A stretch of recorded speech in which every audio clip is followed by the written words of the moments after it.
Bismillahirrahmanirrahim. Assalamualaikum warahmatullahi wabarakatuh. Alhamdulillah, salatu wassalamu ala rasulillah wa ala alihi wa sahbihi wa mawalah. Wa la hawla wa la quwata illa billah. Nas'alullah al-afiyah wa tuqah wal afafa wal ghina. Ikhwani wa akhwati fillah, Bapak Ibu yang dirahmati oleh Allah, kita ketika Allah telah mempertemukan jodoh kita tidak punya kesempatan untuk sebelumnya belajar menjadi bapak atau menjadi suami. Juga ibu-ibu tidak sempat belajar untuk menjadi ibu dan seorang istri. Ya. Meskipun kita punya catatan dan sampai sekarang ketika kita mengadakan nikah barokah itu ada sebuah pembekalan. Pembekalan ini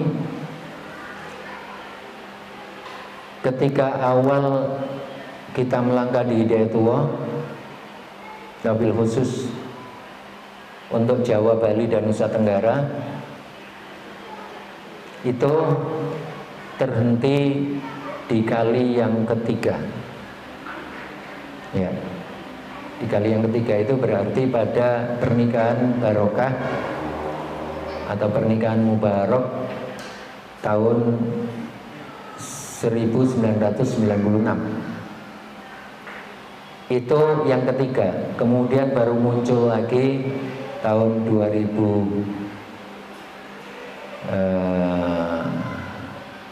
saya lupa itu pun terhenti lagi. Nah, untuk tiga yang pertama itu bisa maksimal, ya, sehingga ada beberapa skripsi dan tesis yang mengangkat hal itu. Saya kasih sebuah clue. Kalau ada 100 dari mereka yang mengikuti nikah mubarak, maka perceraian itu di bawah 3% atau di bawah 2%. Kalaupun terjadi di bawah 2%, berarti 98% bisa dilakukan. Dibandingkan jika ada 100 dari mereka yang nikah sendiri untuk kader-kader Hidayatullah, ya, secara keseluruhan itu perceraiannya sudah di atas 7%. 7%. Jadi hampir 10%. Nah, ini bedanya. Jadi dari kader-kader yang kita kumpulkan, jika ada 100, ya, khususnya mereka yang kemudian menikah dibandingkan dengan nikah mubarak, maka selisihnya adalah 5%. Nah, tentu kita tidak berbasis pada itu. Yang jelas ujuk-ujuk atau tiba-tiba kita jadi suami dan ibu-ibu jadi istri. Tidak lama kemudian, ya, yang bapak-bapak ini jadi bapak, yang ibu-ibu kemudian jadi ibu dari anak-anak itu. Interaksi kita bagaimana? Inilah yang sebenarnya di tahun 1999 setelah pemilu itu,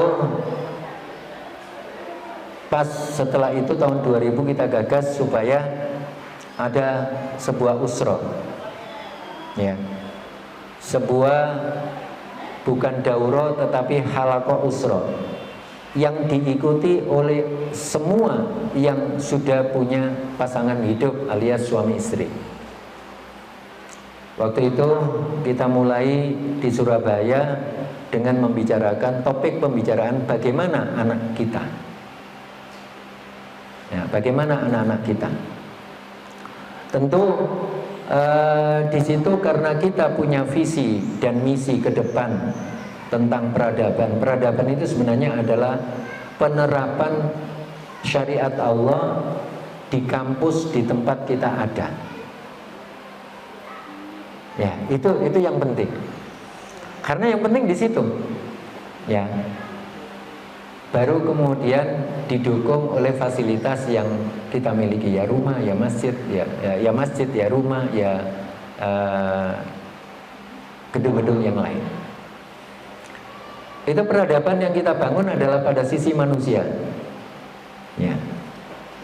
Sebab jika terjadi seperti yang terjadi di Aceh, kalau kemudian terjadi tsunami, selesai peradabannya, berarti hancur peradabannya. Tidak. Kita butuh manusianya untuk terus melanjutkan. Jika terjadi seperti yang terjadi di zamannya Nabi Nuh, maka selesai peradaban itu jika bentuknya hanya fisik. Gitu. Allah sudah tunjukkan gitu. Di zaman Nabi Nuh, ketika Nabi Nuh berdoa, Rabbi la tadhar anni minal kafirina tayyara, wahai Allah, jangan tinggalkan walau satu orang pun, ya, walau sebiji orang kafir, ya, di muka bumi ini. Tayyara langsung dirasionalkan oleh Nabi Nuh sendiri, intadharhum yudillu ibadaka wala yalidu illa fajiron kafaro. Intadharhum, jika engkau wahai Allah meninggalkan satu orang di muka bumi ini, yudillu ibadak, dia akan menyesatkan hamba-hambamu yang lainnya. Wala yalidu, kalau dia kemudian punya anak, ya, dia tidak akan memiliki anak illa fajiron kafaro, dia akan memiliki orang yang jahat karena kekafirannya. Langsung habis itu, habis semua, tidak ada manusia saat itu kecuali yang ada di atas kapal.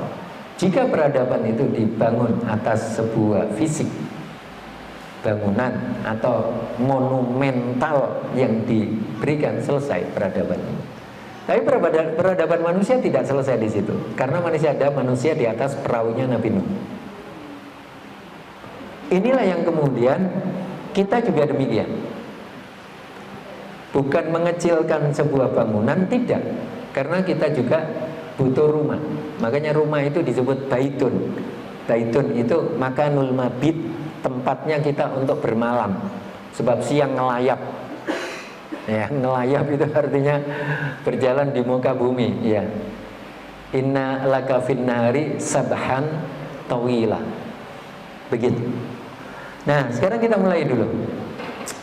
Kita sebagai orang tua, kita mulai dari suami istri. Ya, perhatikan sekarang pasangan masing-masing. Ya. Kita cek sekarang. Kita balance cekkan. Saya minta ini dua, ya, dibukakan. Ya. Terus yang itu juga dibukakan. Ya. Tolong, ya, dibukakan. Bukan saya haus. Ini sedang kita praktekkan. Jodoh, ingat, ya, ini adalah tutup hijau dari botol santri. Ini ada tutup biru dari botol Pocari Sweat. Belum terbuka ini, Ustaz. Nah, sampai terbuka. Ya, saya letakkan di sini. Jodoh kita itu, ya, tidak jauh dari diri kita. Karena itu nanti yang lahir itu dari kromosom bapak dan ibu, ikhwah dan akhwat, ya, ikhwan dan akhwat. Perhatikan, ini jodohnya di sini, ya seperti ini. Kalau dimasukkan di sini tidak bisa rapat, loh, koplok-koplok, dan ini nggak bisa, kekecilan. Ini namanya jodoh, maka disebut dengan tazwij. Ya, jadi saya butuh buka. Baik. Jadi tazwij itu butuhnya begini. Kata zawaja, ya, tazwij itu maka disebut zai, waw, jim. Ini namanya plok, pelek, ya, ngeplok, ngeplek gitu. Bayangkan baut dan mur itu kalau beda ukuran, bukan jodoh itu. Jadi jodoh itu dekat-dekat saja. Perhatikan diri sendiri. Antara kita sebagai suami dengan istri, antara istri dengan suami, pasti lebih banyak kedekatannya, persamaan, yang suka keluyuran, yang nggak jauh dari itu. Nggak jauh dari itu, sudah. Karena itu ini namanya jodoh. Sehingga kalau ditutupkan pelek loh, ini juga pelek. Nah, ini namanya pelek, namanya zauj. Gitu loh. Jadi Allah itu buat istilah bukan asbun, asal bunyi, atau asmot, asal comot gitu aja. Enggak. Jadi makanya zaujun itu bisa suami, bisa istri, sebab dia pasangan. Ya, uzawwijuka ma amara bihi. Nah, saya terima nikahnya. Ya. Kalau nikah sudah lain lagi. Ini pasangan itu zauj. Karena pasangan ini zauj, maka Allah mengingatkan, wala tatamannau ma faddalallahu ba'dakum bila. Wala tatamannau ma faddalallahu. Jadi antara suami dan istri jangan iri apa yang sudah dilebihkan oleh Allah pada suami atau pada istri. Setiap istri pasti punya kelebihan yang dibutuhkan oleh suami atas kelebihannya istri.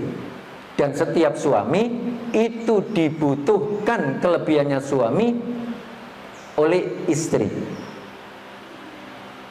Makanya disebut zauj. Tapi kalau kita perhatikan lebih lanjut, ya, tambah nggak kelihatan. Ya, kita perhatikan lebih lanjut. Ayat yang sering kita dapatkan favorit di pernikahan, bunyinya apa? Yang paling sering, ya, apa? Yang biasanya menghadiri pernikahan itu loh. Bunyinya apa? Wa min ayatihi, ya kan? Kita buka surah Rum, ya. Ayat keberapa? Nggak ingat atau lupa? Ya. Jadi ketika Allah mengatakan wa min ayati, lihat wa min, ya, ayati, ya, ayati, ayati, tihi, itu kan ada 1, 2, 3, 4, 5, 6 sampai 11 itu. Tapi di surah Rum hanya ada 3. Ya. 20, 21, 22. Ya. Jadi kita mulai, kita ambil satu aja ya. Yang pertama. Ya. Wa min ayatihi. Saya transfer dulu supaya kita nanti baru masuk ke yang tadi slide saya, ya. Nanti kita lihat apa kata Allah di ayat yang pertama ini. Jadi ketika Allah mengatakan wa min ayati, pertama yang dilakukan adalah khalaqa. Khalaqa itu menciptakan dari tidak ada menjadi ada. Makanya Allah itu khaliq, al-khaliq, maka selain Allah itu pasti makhluk. Perilaku khaliq dan makhluk disebut akhlak. Sudah? Ketika Allah mengatakan pertama kali wa min ayati an khalaqa, pakai khalaqa ya. Jadi pakai khalaqa. Ini yang pertama khalaqa. Khalaqa. Sudah? Ya. Sudah? Kemudian kita ambil di ayat yang kedua, di surah Ar-Rum ayat 21. Pakai khalaqa lagi, kita temukan ya. Di sini khalaqa lagi. Khalaqa. Sudah? Tetapi berikutnya ya, berikutnya yang menjadi fokus kita adalah azwaja, berarti zauj tadi itu. Berarti berpasang-pasangan kan? Jadi diciptakan sudah berpasang-pasangan, tapi ketika berpasang-pasangan tujuannya satu saja, litas kunu ilaiha. Jadi kalau pernikahan karena cinta itu sudah salah start. Nikah karena cinta salah start, harus diperbaiki karena kromosomnya nanti ada di situ dan tercatat dalam DNA. Terus harus bagaimana? Pernikahan itu harus dibangun atas ketenangan, dan ketenangan itu hanya ada di antara orang-orang yang beriman, sehingga orang yang beriman itu menjadi kendala kalau dia menikahi orang kafir, karena tidak akan muncul ketenangan. Mau antar orang yang beriman aja kadang tidak tenang. Lah ya itu tadi, karena pernikahan didasarkan atas CINTA, atas gimana bentuk? Ya, atas. Jadi permulaan start yang kurang benar. Sesuai ayat ini, perjodohan kita itu harus didasarkan atas mencari ketenangan. Jadi kalau saya ini sebagai suami, ada istri saya jadi tenang. Awalnya mencari ketenangan, dan ketenangan itu hanya ada pada keimanan. Maka orang yang beriman menikahi sesama orang yang beriman di antara laki-laki dengan di antara perempuan itu. Sudah sampai sini, pakai khalaqa. Setelah itu apa kata Allah? Allah menggunakan kata yang berikutnya adalah ja'ala. Ini apa artinya ja'ala? Ja'ala itu menciptakan, tapi untuk menunjukkan fungsi. Fungsinya baru ketenangan tadi itu dalam sebuah pernikahan diantarkan untuk berfungsi. Wa ja'ala bainakum, di antara kalian yang sudah jadi suami yang cari ketenangan, dan di antara kalian yang menjadi istri yang mencari ketenangan, maka baru muncul namanya pucuk-pucuk cinta dan berbunga cinta. Wa ja'ala bainakum mawaddah, bukan mahabbah. Wudun itu artinya kalau kita butuh itu gayung bersambut, itu namanya wudun. Kalau hubbun bisa jadi satunya cinta, satunya benci. Satunya benci, satunya rindu karena cinta. Maka bisa bertepuk sebelah tangan. Gak muni, ndak bersambut. Itu hubbun. Ya. Makanya kalau Allah kepada kita itu sudah pasti cintanya. Yang nggak pasti itu kita kepada Allah. Ayo cek silakan. Kalau Allah kepada kita itu sudah pasti cintanya, karena kita makhluknya, dan Allah nggak akan membiarkan kita. Nah, yang nggak pasti itu kita kepada Allah itu benar cinta atau tidak. Ya itu yang nggak pasti. Sudah? Silakan dicek. Allah sudah pasti cinta kita itu, pasti. Yang nggak pasti kita. Nah, makanya disebut hubbun. Allah nggak menggunakan wudun. Wadda ya wuddu, waddan, wa mawaddan, wa wadin, wadaka. ya, dan selanjutnya. Tapi pakai habba yuhibbu, ya, habba yuhibbu, habban wa mahabban wa wahabun wa daka mahbubun dan selanjutnya. Jadi begitu. Nah, nanti kalau cinta yang dihasilkan dari sebuah pencarian ketenangan, apa buahnya? Setelah berbunga-bunga cintanya, setelah bersemi, mekerok, piuk, apa hasilnya? Hasilnya itu rahmah. Datangnya setelah mawaddah. Jadi tidak bisa dibalik. Samawa itu tidak bisa dibalik. Harus sakinah dulu ada, baru mengakui sisi mawaddah, baru dapatnya rahmah.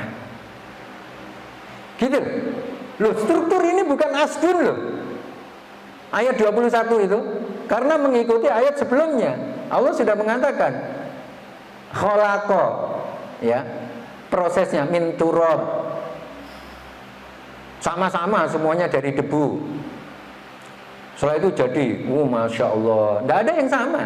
Manusia itu tidak ada yang sama. Walau satu, tidak ada yang sama. Kembar identik silakanlah. Mau identik 2, identik 3, identik 4, identik 5, identik 6, nggak ada yang sama. Sebab kelahirannya tidak akan ada pernah yang sama. Operasi sesar nggak akan diangkat langsung 2, mesti satu-satu cengkewing segini. 2, ini sampai yang ke-6, ini. Apalagi lahir lewat jalur kelahiran, tidak ada procot langsung 2, satu-satu. Makanya press itu, press body, ya. Nah, karena itu tidak ada makhluk yang sama. Sebab Allah bersifat badi'. Badi' itu yang menciptakan selalu baru. Ya Allah, kok diciptakan yang sama kayak kemarin? Idem dong. Enggak ada idem ciptaan Allah. Nah, makanya di sini letaknya. Ketika Allah menjadikan untuk kalian itu berpasang-pasangan, baru fungsinya itu untuk mendapatkan cinta. Begitu dapat cinta, dampak dari mencari ketenangan, Allah turunkan rahmah. Gitu. Kalau sudah awalnya dari, ya, sawah turun ke kali, dari mata turun ke hati, munculnya cinta, tidak pernah terfikir ketenangan, lah ya itu masalahnya. Gitu. Ya, saya katakan demikian karena saya tidak punya beban untuk mengatakan demikian. Sebab saya melaksanakan hal yang semisal. Nah, ada beban bagi saya. Karena tidak, saya mulai dengan cinta ketika saya menikah.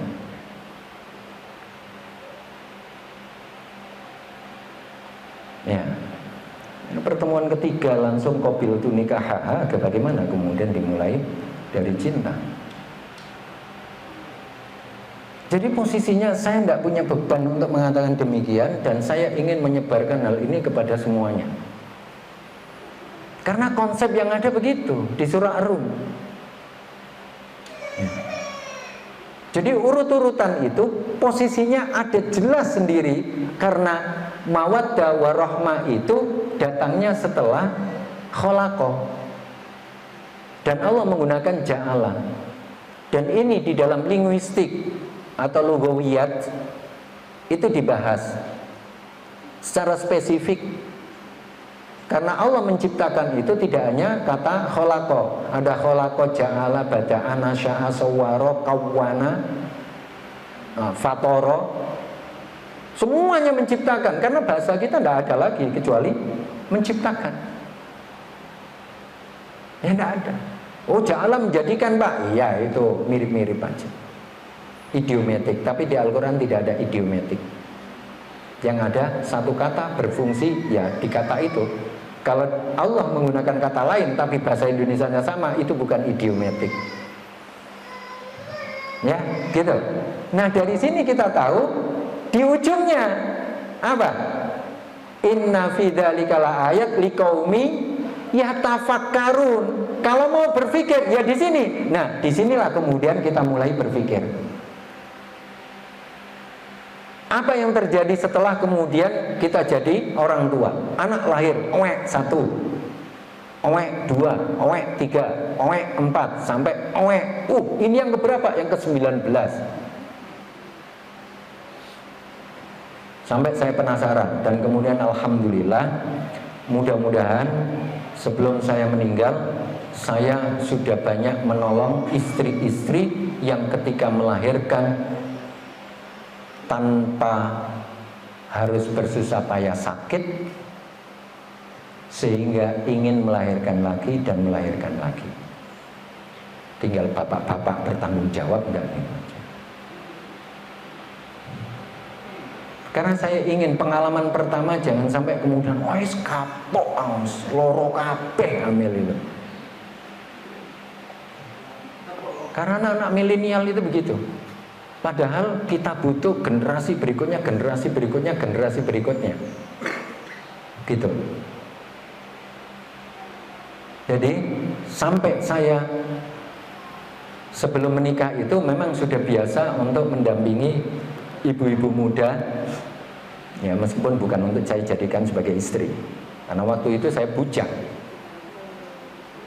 Saya mendampingi ibu-ibu muda itu adalah untuk satu, ya, membicarakan proses prenatal dan postnatal, sebelum kelahiran dan setelah melahirkan.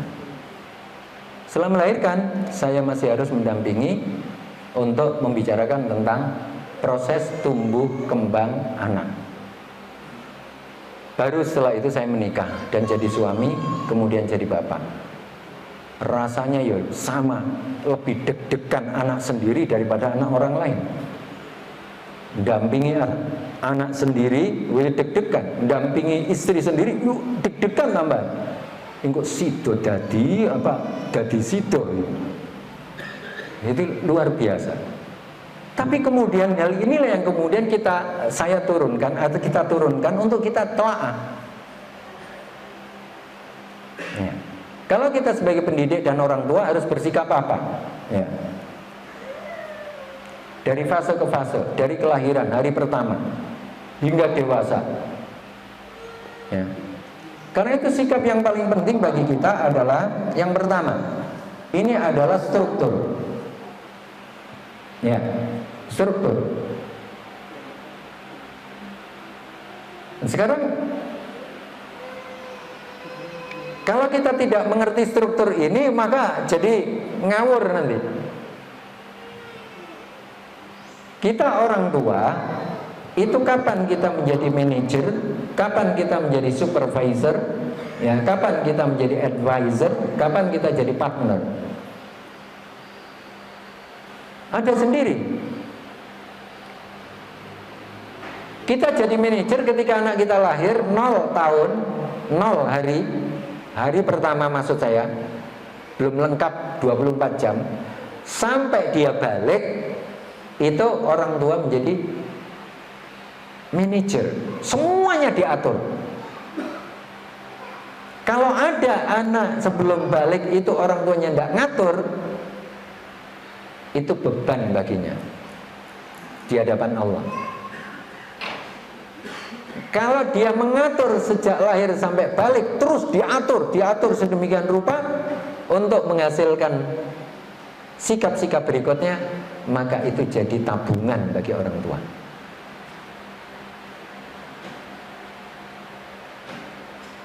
Itu manajer.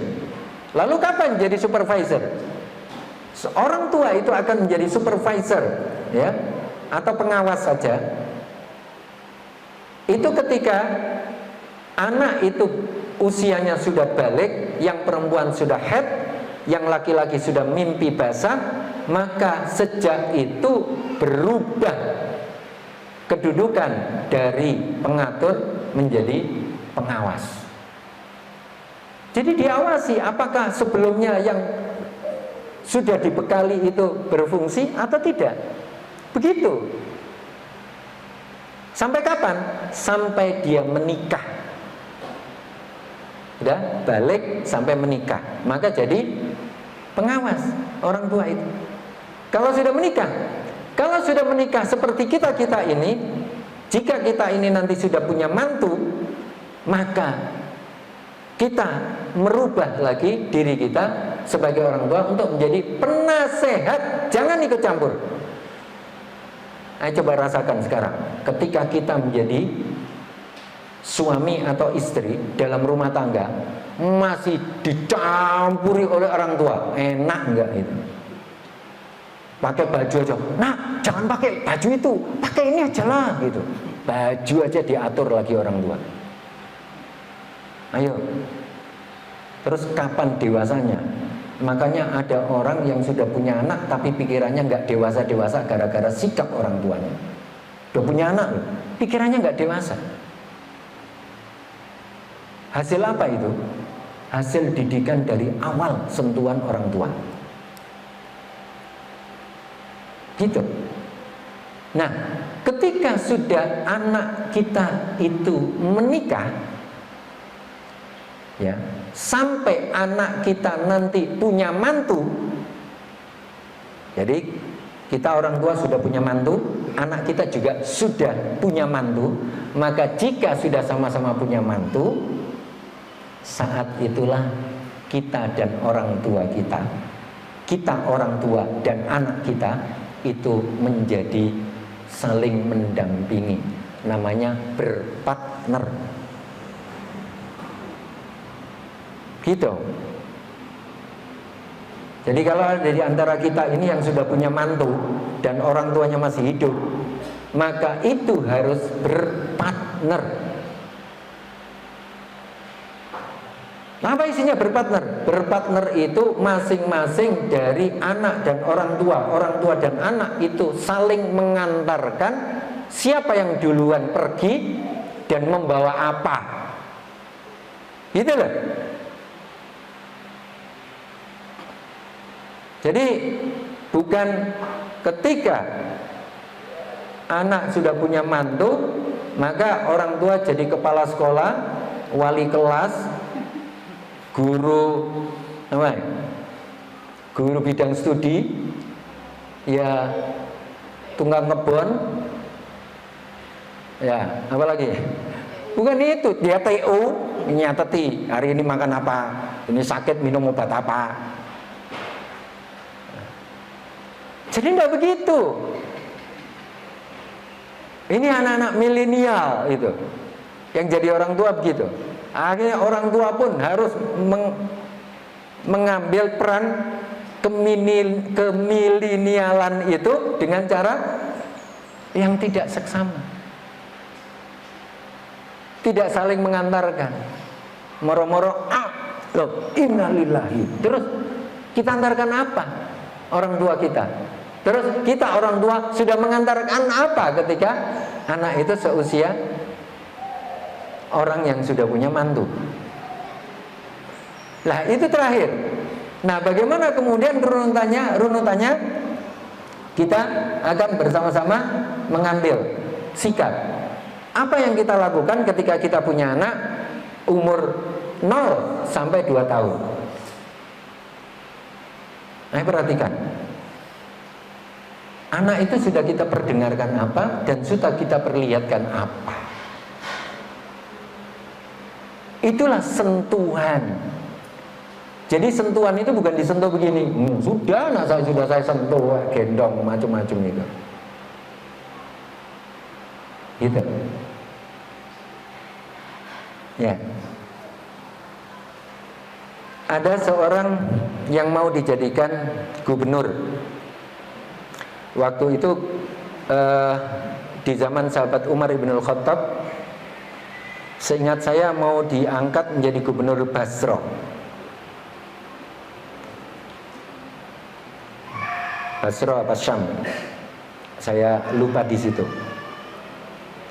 Datang ke sahabat Umar, dipanggil untuk hadir di Madinah. Ketika sampai di Madinah, sebelum menghadap sahabat Umar lagi bermain dengan cucunya dari Abdullah bin Umar. Begitu sedang bermain, kemudian ditanyakan sampai mendekati khalifah. Kemudian khalifah ditanya, "Wahai khalifah, ya, Anda sedang bermain-main dengan cucu Anda?" "Iya." "Kenapa? Apakah Anda punya anak?" "Iya." Terus ditanya, "Pernahkah Anda kemudian memeluk dan menciumnya?" "Tidak pernah." "Maka tidak jadi, pulang. Tidak jadi aku angkat menjadi gubernur." Tidak mau. Lah anak sendiri saja tidak diperhatikan, lah apalagi anak orang lain sebagai rakyatnya. Tidak jadi diangkat. Suruh pulang. Tidak jadi gubernur. Itu standarnya sahabat Umar. Supaya mengerti laki-laki itu harus perhatian. Sebab begitu qabiltu nikaha wa tazwija bil mahril madhkur halan, itu ujung rambut sampai ujung kaki. Di kuku yang kaku-kaku itu, dunia akhirat itu tanggung jawabnya laki-laki. Jadi abot jadi wong lanang ini. Tapi apalah daya, kita dulu tidak pernah mengajukan proposal, "Wahai Allah, lahirkan aku sebagai laki-laki." Ya sudah. Inilah yang harus kita lakukan. Siapa yang memperbanyak untuk memperdengankan dan memperlihatkan sesuatu, dua-duanya harus mencatat di dalam kromosom dirinya dan kromosom anaknya, yang nanti data dan nomornya itu akan tercatat di dalam DNA anak itu. Karena DNA kita dan DNA anak itu sesuai kromosom kita dan kromosom istri, ya, kita itu nanti yang menghasilkan pada anak itu, kemudian kita bekali apa.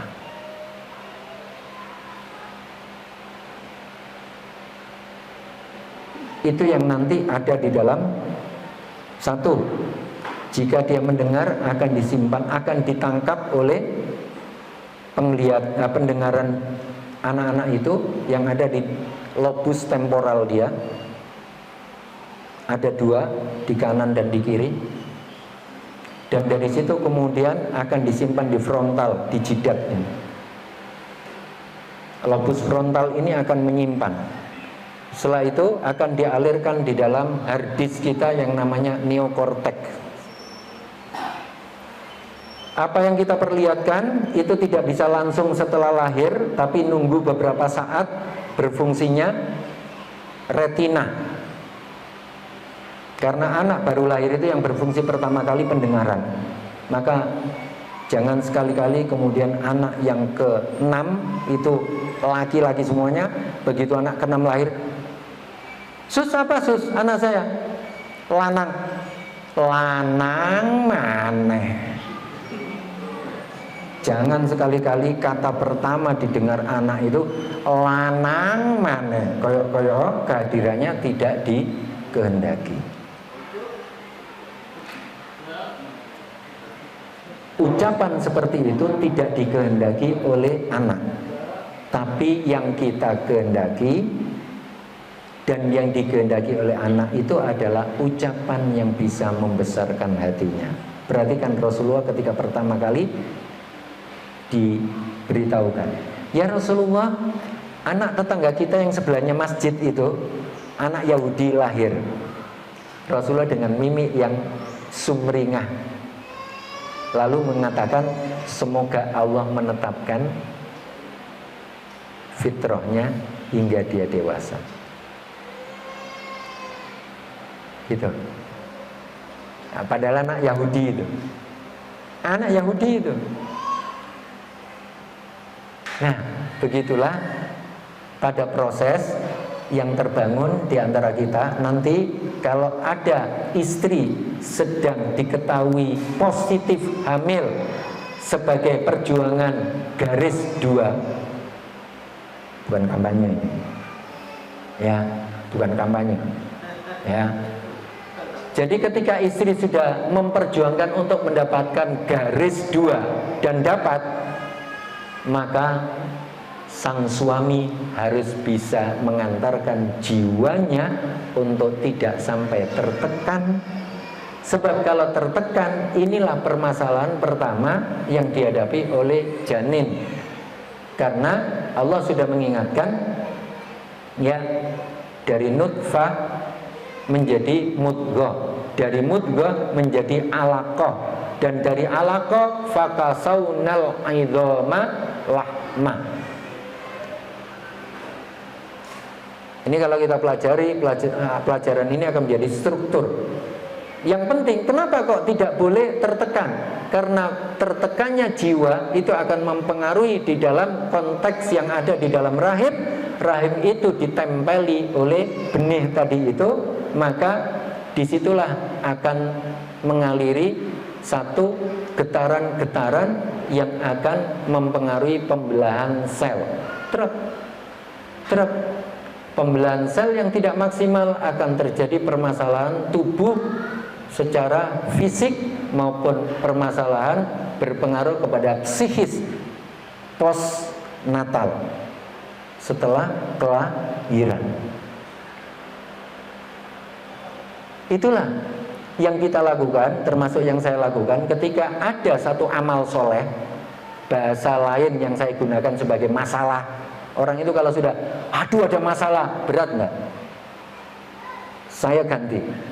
Ada apa? Saya ada masalah. Maaf, kita ganti ya masalah itu dengan amal soleh. Ya amal soleh kan? Nah, ketika seorang itu menghadapi amal soleh pada anak, ya umur berapapun, yang saya cari adalah ibunya. Ibunya mana? Kok neneknya yang bawa? Enggak, saya butuh ibunya. Ibunya tidak bisa, ya nanti saya butuh ketemu ibunya. Kenapa? Saya mau bertanya tentang proses sejak kehamilan sampai kelahiran, sehingga dari situ nanti solusi anak itu di amal solehnya ada di situ solusinya. Ya, mau entah sekarang ini disebut dengan ya speech delay lah, ya sudah terserah istilah apa saja, ya, macam-macam istilah. Saya tidak peduli istilah. Apapun amal soleh itu butuh dirujuk seorang ibu apa yang dirasakan sejak awal kehamilan sampai kemudian setelah melahirkan. Jawabannya ada di situ. Itu. Karena setelah lahir ya ini yang dibutuhkan. Kok tiba-tiba ada amal soleh 2 tahun belum bisa berbicara, 2 tahun belum bisa jalan, berarti yang harus di review perjalanannya adalah sang ibu sejak awal kelahirannya apa yang terjadi. Begitu diurutkan ketemu cepet mak bedunduk plung, ini solusinya. Gitu. Allah sudah memberikan itu proses perjalanan. Nah karena itu harus dijaga betul ketika sudah mendapatkan garis 2. Wah sudah terlambat. Ya nanti untuk mantu dan anaknya. Begitu. Ingatkan orang tuanya, ingatkan suaminya, ingatkan istrinya. Itu nanti di sini sampai kemudian kebutaan, ya, dan tidak berfungsinya pendengaran. Bukan berarti dia tidak bisa menyerap apa yang didengar. Cuma orang tuli itu kan tidak bisa membalas apa yang didapat. Perekaman tetap pada neokortek ada. Sebab itu talqin tidak dikhususkan untuk kepada nggak usah ditalkini, budek kok, nggak ada. Rasulullah menyuruh seluruhnya, lakinu mau takun, mau tuli atau orang anfal atau orang koma itu kan tidak bisa mendengar. Lah kenapa ditalqin? Ya karena masih berfungsi, gitu. Pertama kali berfungsi pendengaran dan yang terakhir berfungsi itu pendengaran. Gitu. Nah inilah yang kemudian kita perdengarkan. Begitu naik ya di tahun ketiga sampai ke-6, maka ini yang paling diperlukan adalah pembiasaan. Karena itu ya ibu-ibu yang terjun di TK atau ibu-ibu yang punya anak masih TK di usia antara 3 sampai 6, yang sekarang ada PAUD dan TK, terserah lah, yang jelas di usia ini sebelum 7 tahun, itu yang paling penting itu adalah pembiasaan. Tidak ada istilah kidal ya. Saya berdebat dengan teman-teman dokter ketika masih sering mentoring di Fakultas Kedokteran UNER dan juga di UHT, Universitas Sang Tua Surabaya. Saya tidak pernah mengakui ada anak dilahirkan dalam keadaan kidal. Yang ada adalah pembiasaannya yang terbiarkan. Gitu. Enggak Pak, itu sensor saraf yang ada di otak. Saya tidak ambil peduli. Apa dasarnya? Anak itu terlahir sempurna dan dia dipengaruhi ketika masa pembelahan sel dalam rahim ibunya. Begitu lahir, yang dibutuhkan adalah apa yang didapat dari neokorteknya yang terkumpul, yang didengar dan yang dilihat, baru yang dirasakan. 3 sentuhan itu akan mempengaruhi. Sudah, ayo kita buktikan. Saya buktikan. Ketika saya masih bujang dan menangani bayi-bayi itu, kita pegang kakinya, itu kita terasa kanannya lemah. Ini nanti kalau dibiarkan kidal, respon gelinya kurang, ini pasti ada sindrom. Sudah itu sejak awal sudah. Karena itu kadang bidan itu ya kurang gawean. Telapak kakinya anak kok dicoret-coreti kayak nggak ada kertas saja. Bukan, itu ngerespon, mencari respon itu. Dicoreti gini kan. Kadang pakai spidol, kadang pakai ballpointnya gitu. Sehingga, anakku kok ditulisi apa gitu. Itu merespon itu. Kalau slow respon itu berarti ada sindrom atau ada kekurangan, atau bahasa saya ada keistimewaan. Gitu loh. Cacat, enggak. Saya enggak mau kata cacat itu diberikan pada makhluk Allah yang bernama manusia. Istimewa, gitu loh. Ada keistimewaan. Kalau normal, dia pasti responnya cepat geli. Ya, gitu. Nah inilah pembiasaan yang dibawa sampai umur 6 tahun atau 7 tahun. Kalau apa yang kita biasakan itu kemudian memenuhi dalam file-file yang ada di dalam frontalnya, dari yang dilihat ya, disimpan di sini oksipitalnya yang di belakang, atau yang didengar disimpan ya, atau diterima oleh temporalnya ini, yang kemudian data itu akan dikumpulkan di frontal ini akan diambil oleh paretal ini akan menghubungkan seluruh dari saraf-saraf itu untuk mengatakan gegemo tangan, nah gegem. Begitu nyentuh panas, woi panas itu, jangan dibiarkan, nyunyut tanganmu, angkat. Komunikasi kurang dari 1 detik. Subhanallah, Allah menciptakan seperti itu. Itulah pembiasaan. Pembiasaan ini akan mengarah kepada tumbuh kembang anak berikutnya. Apa? Ketika kita sudah tidak hilang loh, dari awal itu tidak hilang. Cuma sekarang usia itu yang menjadi fokus yang saya tulis dengan tulisan putih. Di usia itu yang fokus di situ, tapi yang lain tetap itu menjadi protap gitu. Protap itu harus terus begitu, enggak boleh dihindari. Ya. Apa yang kita beritahukan? Ya terus kita beritahukan itu. Ya. Tadinya hanya pembiasaan, berikutnya kita beritahukan.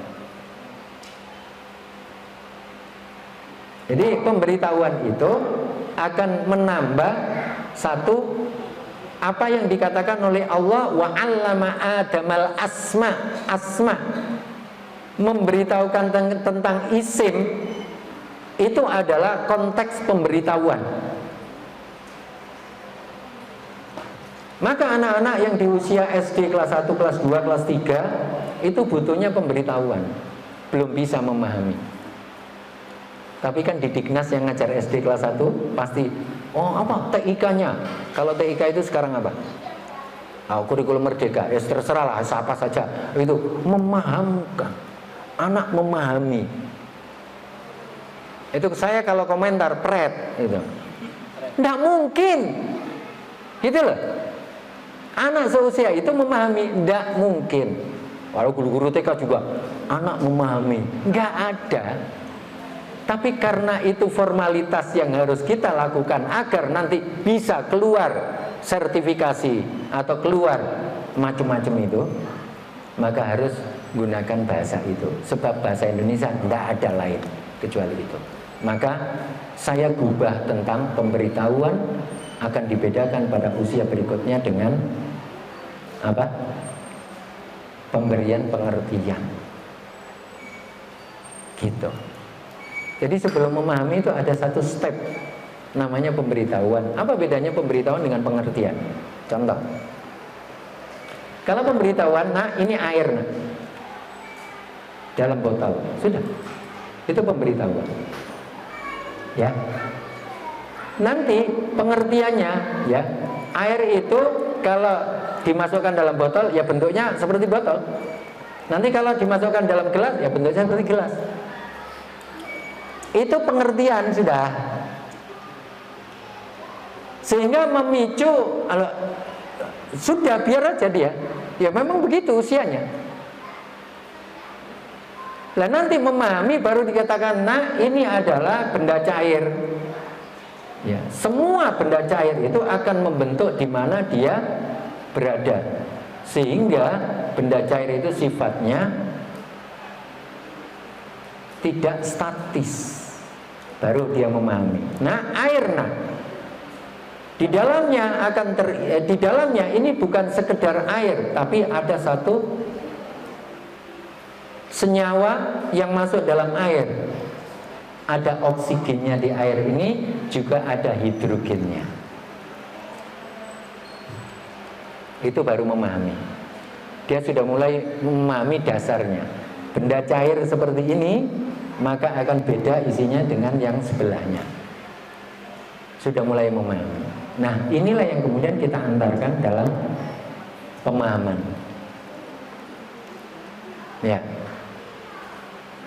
Nanti ketika anak itu ya usia SMA ini terpaksa harus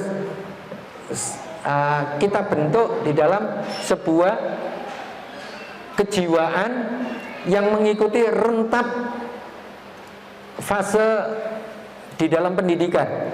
Aslinya tidak begini, tapi setelah kita telah mirip-mirip saja. Karena setelah balik itu semuanya pemahaman. Tapi untuk materi kita butuh spesifik, maka awal dari balik itu usianya ideal balik itu 13 atau akhir 12. Itu idealnya, laki-laki maupun perempuan. Jadi kalau perempuan sebelum 12, sebelum 13, ya sebelum akhir 12 sudah balik, berarti itu terpaksa atau dipaksa.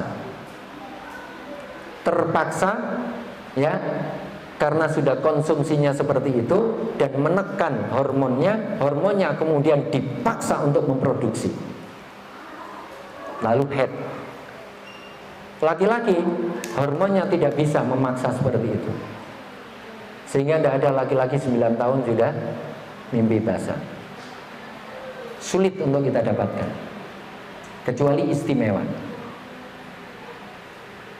Itu pun saya belum dapatkan. Tapi kalau perempuan 9 tahun sudah ada yang head. Kenapa? Karena Hormon perempuan khususnya yang terkait dengan hormon yang berhubungan dengan alat reproduksinya itu sangat peka. Itu saja beda dengan laki-laki. Nah, baru struktur yang kalau dia baru balik itu adalah dia baru punya dasar pemahaman. Karena baru punya dasar pemahaman, maka yang pernah ngajar SMP, yang sedang ngajar seusia SMP atau MTS, maka kita temukan tingkahnya, variabel perilakunya itu jauh lebih banyak dibanding SD dan dibanding atasnya SMA. Silakan dicek. Kita memahami seperti ini pada manusia, inilah sebenarnya basisnya itu tauhid. Artinya hanya Allah yang menciptakan manusia seperti ini untuk kita ambil ilmunya. Ketika kita ngambil ilmu berdasarkan sunnatullah, apa yang sudah ditetapkan oleh Allah, itu namanya berbasis tauhid. Ngawur tidak bisa dikatakan tauhid, karena ngawur. Ya. Anak TK, nah, faham enggak? Faham enggak yang ibu katakan?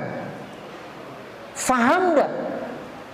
Berarti ibunya yang harus ditatar. Bapaknya juga begitu. Berapa kali bapak sudah katakan enggak faham-faham juga. Nah, anak TK disuruh paham, bapaknya yang harus ditatar. Begitu. Makanya kita berbasis tauhid itu karena kita kembalikan kepada Allah bagaimana perkembangan dan pertumbuhan seorang manusia itu.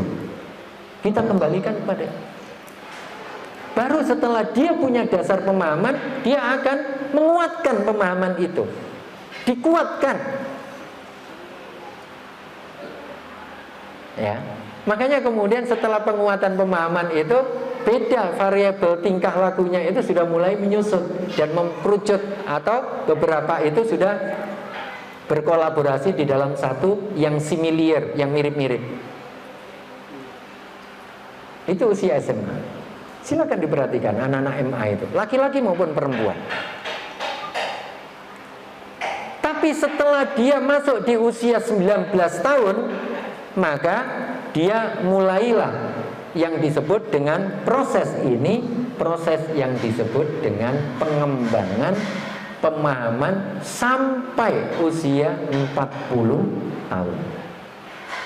Di usia ke-40 baru kemudian disinilah Allah berfirman, ya, ketika Rasulullah Sulaiman alaihissalam berdoa, Rabbi auzi'ni an ashkura ni'mataka allati an'amta alayya wa ala walidayya, itu didahului dengan falama balagha asyuddahu.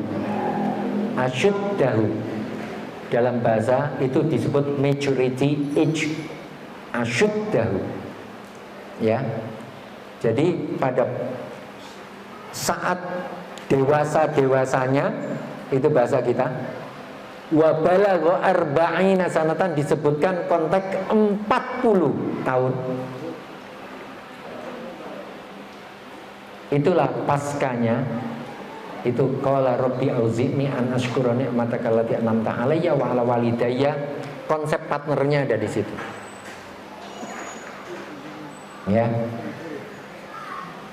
Jadi kita mengembangkan pemahaman itu, klimaksnya itu sampai 40 tahun. Selebihnya itu adalah hasil dari sebelumnya untuk kita nikmati dalam konsep berbagi, berpartner. Itulah pasca 40 tahun. Sehingga kita fokus apa yang kita tinggalkan. Nah, kalau kita tidak memberi itu, kita tinggalkan apa? Itulah kata Allah, ya.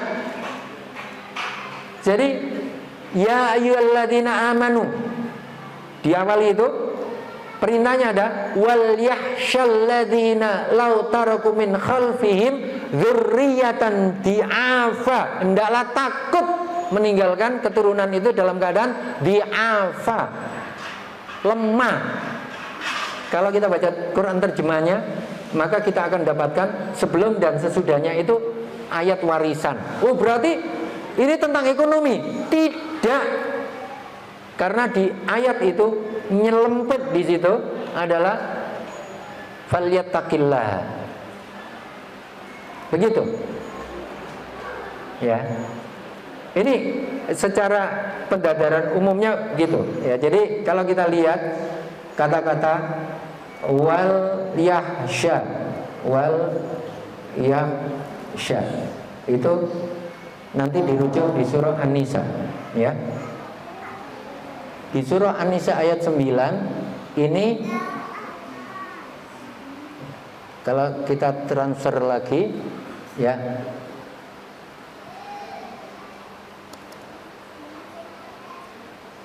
maka kata-kata hendaklah takut min khalfihim dzurriyyatan di'afa, kita lihat strukturnya.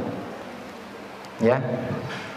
Jadi kata-kata wal yakhsha kita lihat di Qur'annya dulu, ya. Seluruhnya ini sebelumnya, ya, ini dari lirijali nasibum mimmaktasabu walinisa'i nasibum mimmaktasabna. Sebelumnya, ya. Sebelumnya memang ya ayyuhan nas, tetapi ketika Allah berfirman tentang wal yakhsha tadi itu sudah menjadi bagian dari konsep keimanan, ya, karena warisan itu tidak akan bisa diberikan kecuali kepada orang yang beriman. Lirijali nasibum mimmaktasab, ya, lirijali nasibum mimma tarakal walidaini wal aqrabun, itu tidak bisa ditunaikan kecuali orang yang beriman. Ini namanya mafhumul muwafaqah di dalam usul fiqh. Kita memahami sesuai dengan teks terkait dengan konteks. Tidak bisa ini digunakan ayat ini kecuali apa? Untuk orang yang beriman. Makanya ketika wal yakhsha, siapakah yang harus takut? Orang yang beriman. Sebab orang yang tidak beriman tidak pernah takut. Bahkan banda gitu. Gitu, ya. Jadi inilah yang kemudian tadi saya ambil sampai kepada orang tua itu harus takut begitu. Kenapa takutnya? Takutnya kembali lagi. Apa yang kita takuti? Di'afannya ini. Di'afan itu adalah lemahnya. Coba kita lihat, ya. Dzurriyyah di'afan. Maka perintah berikutnya apa? Perintah berikutnya adalah falyattaqullah. Sudah? Kalau ketakwaan itu ada, hasilnya nanti dia akan menggunakan qaulan sadida, ucapan yang benar. Ucapan yang benar ini dimulai dari awal 0 hari harus diucapkan untuk didengar yang baik-baik saja. Harus diperlihatkan untuk dilihat dan disimpan di oksivitalnya untuk kemudian disalurkan dan di-storage-kan di frontalnya, itu yang baik-baik saja. Bagaimana kemudian kalau terjadi yang didengar itu yang tidak baik, yang dilihat ternyata tidak baik, orang tuanya harus beristighfar dulu. Jangan disalahkan anaknya. Kamu sih bergaul sama dia, kamu sih ngikuti temanmu, kamu sih. Lah terus, kapan kita? Nanti anak itu jawab, kamu sih tidak dampingi aku. Terus gimana kalau anak itu ngomong gitu? Kamu sih keluar terus, kamu sih HP-an doang. Kalau anak kita ngomong gitu gimana? Untung anak kita nggak ngomong gitu. Jadi ini jangan dilempar lah, kembalikan ke diri kita sendiri dulu. Istighfar, baru kemudian kita dampingi. Gitu. Terus apa? Rumus Rasulullah di dalam hadis yang diriwayatkan oleh, ya, salah satunya Imam Abu Dawud. Kalau kita nanti mencari, ya, ketika Rasulullah mengatakan, ya, perintah untuk bertakwa, ittaqillah haitsuma kunt, itu, ya, Ini kalau dapatkan hadis itu, dan hadis ini sering digunakan untuk ya di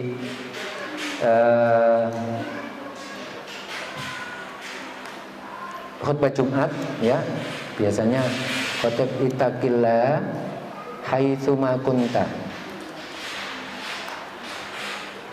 Haitsuma ya. Jadi itu nanti selanjutnya ada kata-kata wa'at bi'is sayyi'atal hasanah. Ini adalah konteksnya. Wa'at bi'is sayyi'atal hasanah ini adalah cara kita menutupi sudah terlanjur. Kalau tadi itu adalah preventif. Preventifnya itu tadi. Sekarang kalau kuratif ya, kuratifnya sudah terlanjur terjadi, kita fungsikan hadis ini. Atbi'is sayyi'atal hasanata tamhuha. Contoh. Ya.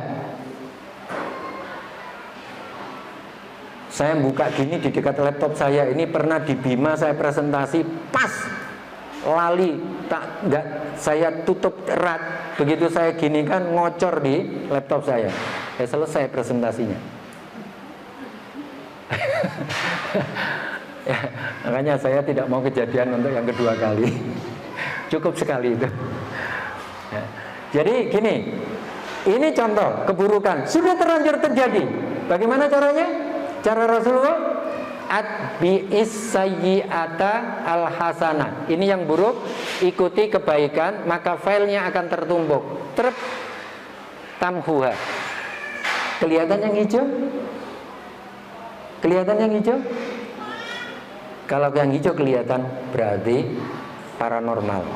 Ya enggak, yang kita yang normal, masa paranormal itu? Ya. Tidak. Jadi ini caranya Rasulullah, jika sudah terjadi kuratifnya, ikuti terus, asa, berikan banyak-banyak kebaikan, dia akan tertutup. Jeret, anak mesu-mesu, pesu, lu salahkan mulutmu dikerbos, sampai sing ngajari mesu-mesu. Nah, ambil geget-geget itu, tapuk pisan, Allah, ayo misu mana? Tapu emping piro tidak akan selesai. Mau 100 kali ditapu, mau 100 kali dikeruas, tidak akan selesai. Dia justru malah apa yang diucapkan itu langsung mengental dan menjadi jati dirinya dengan keruasan dan tapuan itu.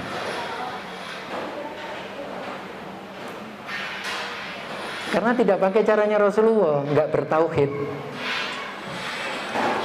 Kalau sudah begitu, banyak-banyak berikan ucapan yang baik. Subhanallah anakku, itu tidak bagus.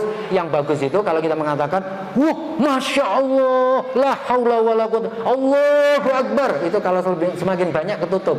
Ini nanti akan tidak digunakan. Secepat kita membekali yang baik lebih banyak. Silakan dites. Tapi nggak usah dicoba. Anakku gak iso mesosi, tak ajari pisuan terus tak tutupane. Enggak, jangan. Kalau sudah terlanjur, makanya ini kuratifnya, bukan preventifnya. Tidak? Ini dasarnya.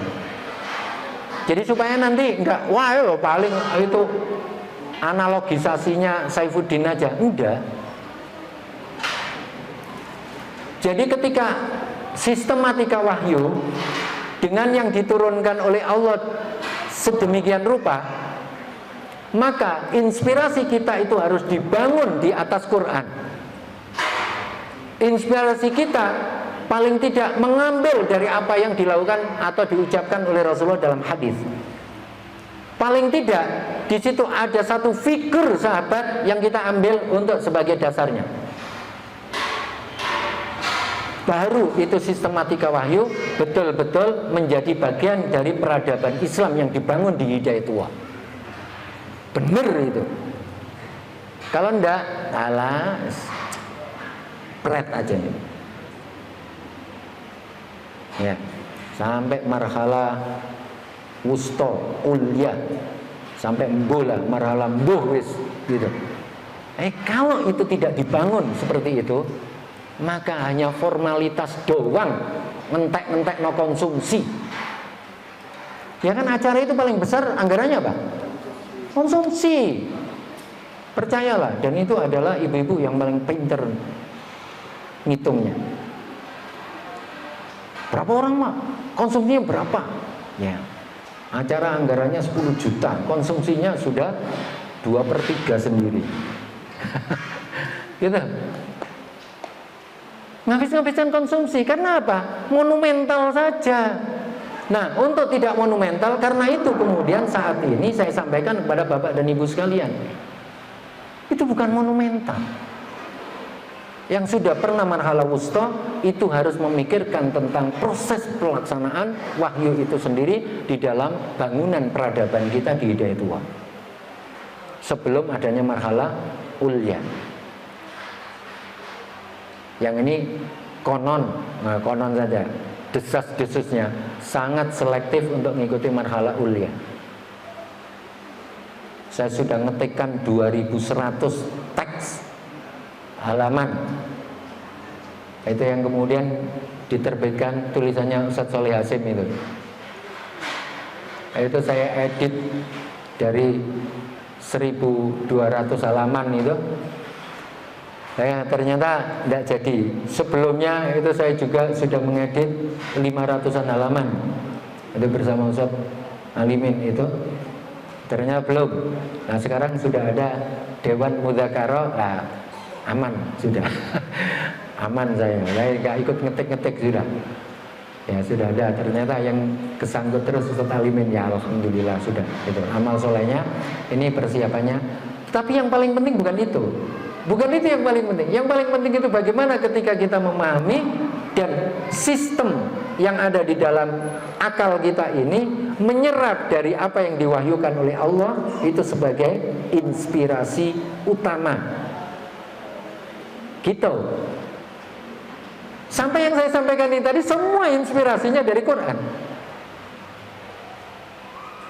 Karena itu kemudian kalau saya sampaikan pada parenting, ya, wali murid, triks dan kemudian problem solving tentang anak, amal solehnya, semuanya kita ambil bagaimana kemudian serapan Al-Quran dan serapan apa yang disabdakan oleh Rasulullah itu menjadi maksimal bagi kita. Nah, terus kita pakai apa? Ini kalau anak-anak balik ini menurut Rogers, ya, menurut Maslow, menurut behavior Pratt itu. Jadi itu memang kita ambil, bukan nanti. Itu nanti untuk penguat data. Nggak cocok buang. Nggak cocok buang. Cocok silakan pakai untuk penguat. Tapi bukan itu yang pertama. Quran dulu yang pertama. Karena sistematika wahyu kita jadikan landasan manhaj di dalam lembaga kita Hidayatullah untuk membangun peradaban. Nah ya ini yang kemudian kita tumbuh kembangkan dalam kita sebagai orang tua, bapak maupun ibu, dan kita sebagai pendidik, sebagai bapak dan ibu. Maka sekolah yang kita dirikan itu dalam rangka kita mendidik anak biologis kita, anak kandung kita. Bersamaan itu kita mengajak anak saudara-saudara kita yang seiman untuk kita didik bersama dalam konsep integralisasi pendidikan. Bukan kita mendidik anak orang kemudian anak kita terbiarkan dititipkan ke tetangga. Lagi sandal, tas sepeda motor ini. Oh titip. Ayo dididik bersama, bareng. Ketika kita mendidik anak-anak biologis kita, bersamaan dengan itu kita mendidik anak-anak ideologis kita. Harusnya begitu. Harusnya. Ini yang harus kita terapkan. Jangan sampai kemudian kita mendidik anak orang lain sungguh-sungguh, anak kita asal-asalan. Na'udzubillah min dzalik. Jangan ada sebuah kezaliman. Iqsitu, ya, iqsitu. Bukan i'dilu, iqsitu dulu. Qistun itu memang bagian dari adlun. Adlun itu adil. Adil itu lawannya zolim. Zolim itu artinya aniaya, tidak meletakkan suatu pada tempatnya. Nah, kita letakkan satu pada tempatnya dulu. Satu, prioritas anak ideologis kita. Tapi kita tidak egois, sehingga kita membuat lembaga pendidikan itu untuk melibatkan anak-anak umat, untuk kita bareng kita didik dengan anak-anak biologis kita. Gitu loh, jiwa-jiwa bapak dan jiwa-jiwa ibu itu harus begitu. Senak, ibumu ngelesi sih. Itu namanya ngeles pada anak. Tahu ngeles? Menghindar. Ngeles tes gitu. Ngeles ini namanya. Bahasa Surabayanya ngeles. Ngeles itu menghindar namanya. Si ibu ngelesina. Oh, berarti menghindar dari anaknya. Untuk ngajari anak orang lain. Loh. Gitu. Ya. Ini yang penting untuk kita perhatikan. Sebagai suami istri, aktivis hidayatullah. Gitu. Dan landasan kita, manhaj kita adalah ndak calang-calang, ndak cemeng-cemen. Kata, oh ini bahasanya anak sekarang, cemen haus. Yang jelas, landasan kita itu firman Allah yang menciptakan kita. Landasan kita itu apa yang disabdakan oleh utusannya yang menciptakan kita, Rasulullah SAW. Itu yang kita pakai. Sudah? Sampai di sini saya berharap kita semuanya, kita mulai dari diri saya, dan silakan mulai dari diri bapak-bapak, ibu-ibu, ikhwah dan akhwat fillah. Silakan dimulai, terus dimulai. Terus fastabiqul khairat, terus begitu. Ayo. Ya. Di daerah tidak ada pensiun. Ya. Enggak ngajar di SD masih banyak yang diajar. Tapi jangan dikepui, diajar gawopu ya. Wah, saya ajar, Pak. Anak saya ajar. Enggak, ya. Terus begitu. Ya. Kapan berhenti ngajar? Mati. Kapan berhenti belajar? Mati. Ketika mati, jangan sekali-kali ngundang guru privat ke kuburan. Sudah selesai, sudah. Ya, jangan kemudian menyebarkan brosur, silakan. Ya, yang mau privat ke kuburan nomor sekian. Ini sudah berhenti itu.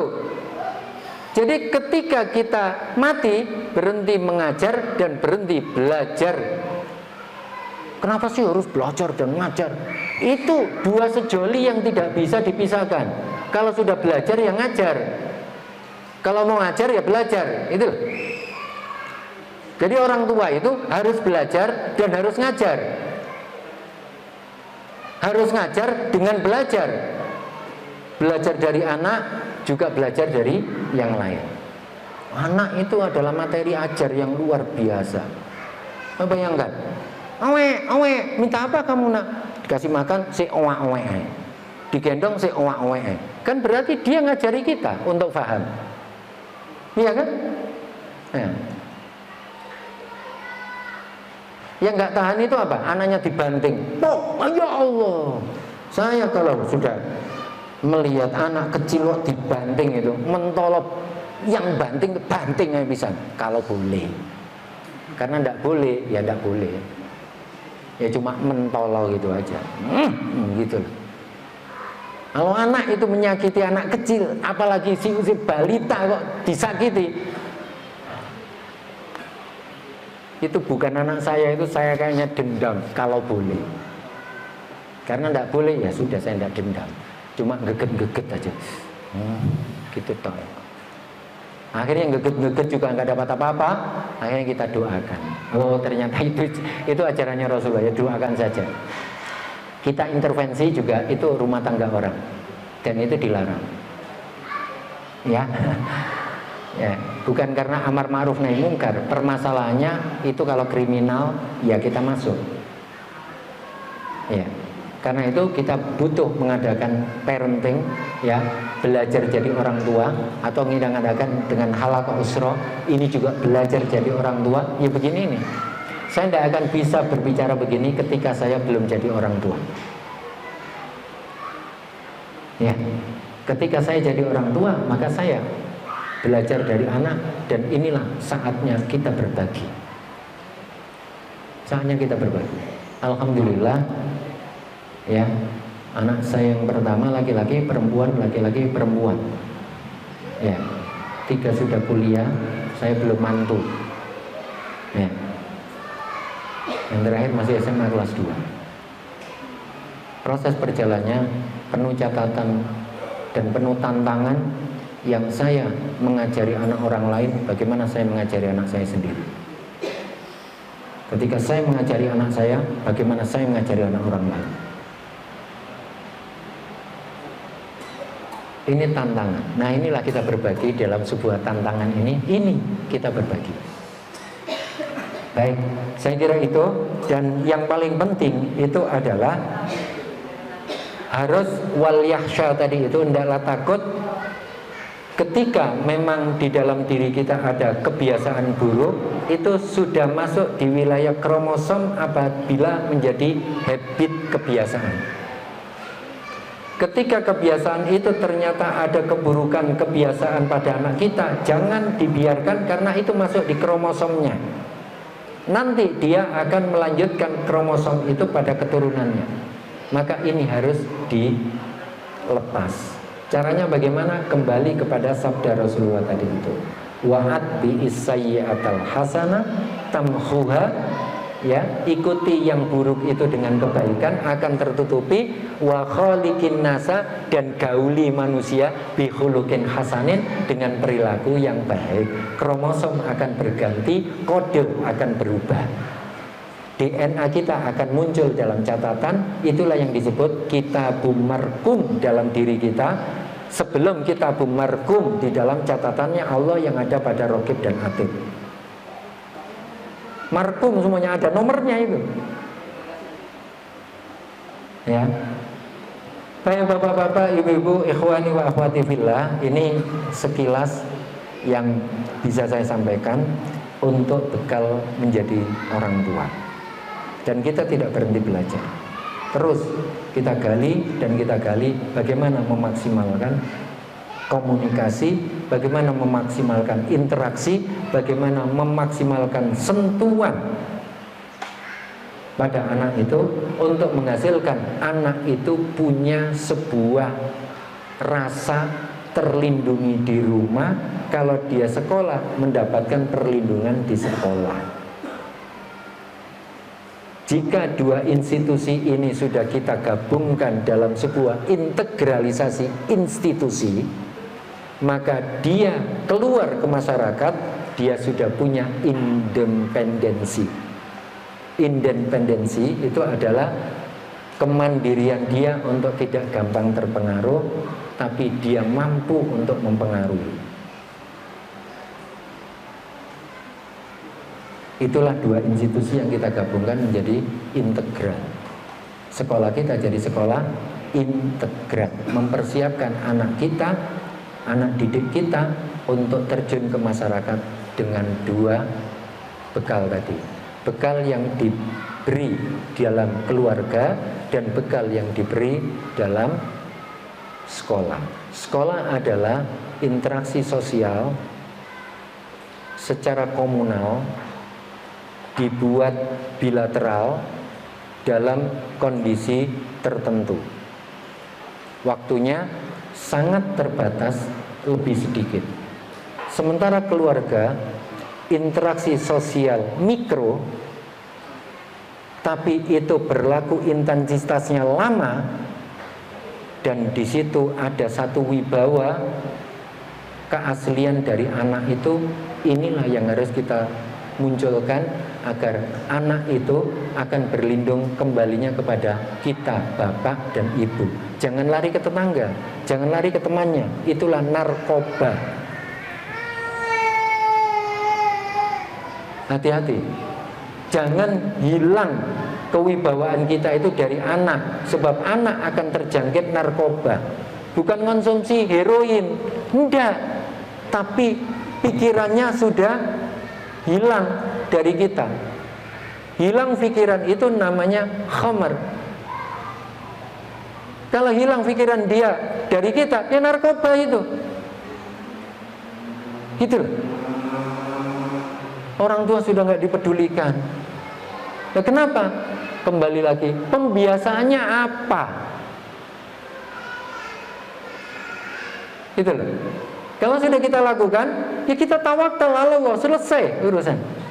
Apa yang terjadi? Tapi kalau kita belum melakukan, apa yang kita tawakalkan kepada Allah? Itu loh. Saat ini yang saya ingin berbagi dengan ya Bapak dan Ibu sekalian.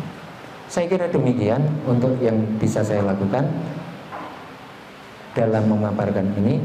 Silakan nanti saya bisa, kalau nggak ketemu di sini ya silakan WA di ujungnya saya kasih ya di akhir itu ya silakan ya. Wallahu a'lam. Ada nomor saya yang baru kan? Oh ya, gitu. Saya kira demikian untuk waktu kali ini dalam pertemuan ini mendasari kita sebagai orang tua. Ya, saya kembalikan kepada pembawa acara.